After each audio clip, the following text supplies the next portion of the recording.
ప్రముఖ యూట్యూబర్ బయ్యా సన్నీ యాదవ్ ఇటీవల పెద్ద ఎత్తున వార్తలో నిలిచారు. బెట్టింగ్ యాప్స్ ప్రమోట్ చేయడంపై ఈయనపై కేసులు కూడా నమోదు కావడం, బెయిల్ మీద బయట తిరగడం వంటివన్నీ జరుగుతూ వచ్చాయి. అయితే ఇటీవల ఈయన్ని ఎన్ఐఏ అధికారులు చెన్నై ఎయిర్పోర్ట్లో అరెస్ట్ చేస్తారంటూ వార్తలొచ్చాయి. దాదాపు ఈయన అరెస్ట్ అయి కూడా 15 రోజులవుతున్నా ఇప్పటి వరకు ఆయన ఎక్కడున్నారు ఏంటి అనే విషయాలు మాత్రం ఎవ్వరూ బయటపెట్టలేదు. ప్రస్తుతం సన్నీ యాదవ్కి సంబంధించి ఎలాంటి వివరాలు బయటకు రాకపోవడంతో అసలు ఆయన ఎక్కడున్నారు అనే సందేహం ప్రతి ఒక్కరికి కలుగుతుంది.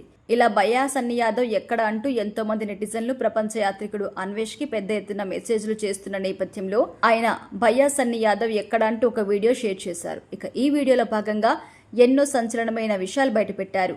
అన్వేష్ మాట్లాడుతూ అసలు బయ్యా సన్నీ యాదవ్ని ఎన్ఐఏ అధికారులు అరెస్ట్ చేయలేదంటూ షాకింగ్ విషయం బయటపెట్టారు.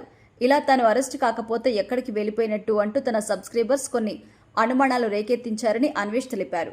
ఇలా తన సబ్స్క్రైబర్స్ అనుమానం వ్యక్తం చేసిన ప్రకారం అసలు బయ్యా సన్నీ యాదవ్ని నిజంగానే ఎన్ఐఏ అధికారులు అరెస్ట్ చేశారా, ఉగ్రవాదులు తనని కిడ్నాప్ చేశారా, బెట్టింగ్ కంపెనీ వాళ్ళు తనని కిడ్నాప్ చేశారా, కిడ్నాప్ డ్రామా ఆడారా అంటూ 4 సందేహాలు వ్యక్తం చేశారని అన్వేష్ తెలిపారు. ఇలా బయ్యా సన్నీ యాదవ్ కనిపించకపోవడంతో ఈ సందేహం వ్యక్తమవుతుందని ఈయన మరొక వీడియో ద్వారా బయటపెట్టారు. నిజానికి ఎన్ఐఏ అధికారులు తనని కిడ్నాప్ చేసినట్టు కేవలం 25% మాత్రమే ఆధారాలు ఉన్నాయని అన్వేష్ తెలిపారు. ఇప్పటి వరకు కేవలం న్యూస్ ఛానల్స్ లో మాత్రమే తనని ఎన్ఐఏ అదుపులోకి తీసుకుంది అంటూ వార్తలొచ్చాయి తప్ప ఇప్పటి వరకు ఎక్కడా అధికారికంగా అయితే తెలియజేయలేదు. అయితే ఇలా సన్నీ యాదవ్ ని ఎన్ఐఏ అరెస్ట్ చేశారంటూ తన చెన్నై జాంజిగిరి దోస్త్ చెబితే తప్ప ఈ విషయం వెలుగులోకి రాలేదని అన్వేష్ తెలిపారు. ఇలా అధికారులు నిజంగానే తనని కిడ్నాప్ చేశారా అంటూ సందేహం వ్యక్తం చేస్తున్నారు. ఇకపోతే పాకిస్తాన్ కి ఇటీవల పెద్ద ఎత్తున టూర్స్ కి వెళ్లడం, అక్కడ ఉన్నటువంటి వారికి ఈయన మెడిసిన్ సప్లై చేయడం, అలాగే కొన్ని మతపరమైనటువంటి సమావేశాల్లో పాల్గొనడం జరిగింది. ఇక ఈ విషయాలన్నింటినీ కూడా సన్నీ యాదవ్ స్వయంగా తన యూట్యూబ్ ఛానల్ ద్వారా తెలిపారు.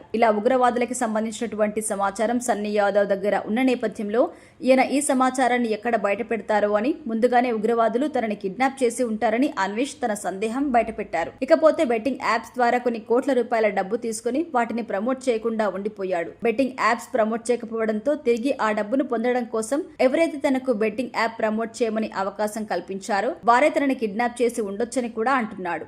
ఇక ఫైనల్ గా ఈ విషయాలన్నింటి నుంచి బయటపడడం కోసం సన్నీ యాదవ్ ఎవరికీ కనిపించకుండా అజ్ఞాతంలోకి వెళ్లిపోయారని కూడా తన అభిప్రాయం వ్యక్తం చేశారు. ఎందుకంటే తన కొడుకు కనిపించకపోయినా తండ్రి మాత్రం చాలా ధీమాగా ఎలాంటి బాధ లేకుండా బయట కనపడుతున్నారు. తన తమ్ముడు కూడా అలాగే తన పనులు తాను చేసుకుంటూ ఎంజాయ్ చేస్తున్నారు. దీంతో సన్నీ యాదవ్ ఈ వ్యవహారం నుంచి బయటపడడం కోసమే ఇలా డ్రామా ఆడుతున్నారు అంటూ అన్వేష్ పలు విషయాలు బయటపెడుతూ చేసిన ఈ వీడియో ప్రజెంట్ సోషల్ మీడియాలో వైరల్ అవుతుంది.